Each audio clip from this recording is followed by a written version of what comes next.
കാഴ്ചകളുടെ പുത്തൻ സാങ്കേതികവിദ്യ പരിവർത്തനങ്ങളെക്കുറിച്ച് cable TV മേഖലയിൽ പ്രവർത്തിക്കുന്നവർക്ക് അവബോധം നൽകി മാള കേബിൾ വിഷൻ.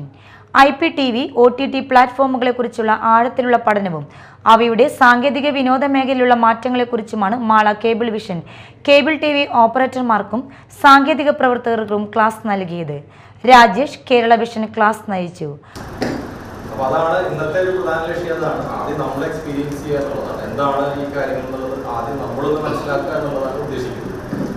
അപ്പം നമ്മൾ ഈ ഒരു എന്റർടൈൻമെന്റ് മേഖലയുടെ ഒരു ചരിത്രം നോക്കിക്കഴിഞ്ഞാൽ ഇപ്പൊ നമുക്ക് 1990-കളിലാണ് കേബിൾ TV സ്റ്റാർട്ട് ചെയ്തിട്ടുള്ളത് അല്ലേ? അങ്ങനെയല്ലേ? അന്നത്തെ ബിഗ് പ്ലേയേഴ്സ് ഒക്കെ ഇപ്പോഴും ഉണ്ടാവും തോന്നുന്നു അല്ലേ? അപ്പോ അന്ന് ഈ പറഞ്ഞ പോലെ ആ കൂടെ ദൂരദർശനുണ്ട്, അതും ഹിന്ദി ചാനലാണ്, മലയാളം ഇല്ല എന്ന് പറഞ്ഞ പോലെ. അപ്പം ഞാനൊക്കെ അന്നും ആലോചിച്ചിട്ട് ഈ കേബിൾ TV ഒക്കെ തുടങ്ങിയത് ആരാണ് സബ്സ്ക്രിപ്ഷൻ എടുക്കുക, ആരാ കേബിൾ TV എടുക്കുക. അപ്പം എന്നിരുന്നാലും അന്ന് കേബിൾ TV തുടങ്ങി ഒരുപാട് സ്ട്രഗിൾ ചെയ്ത് നിലയിലെത്തി ഒരുപാട് പേരുണ്ട്. ശരി, അവരെ പ്രത്യേകം അഭിനന്ദിക്കേണ്ടതാണ്.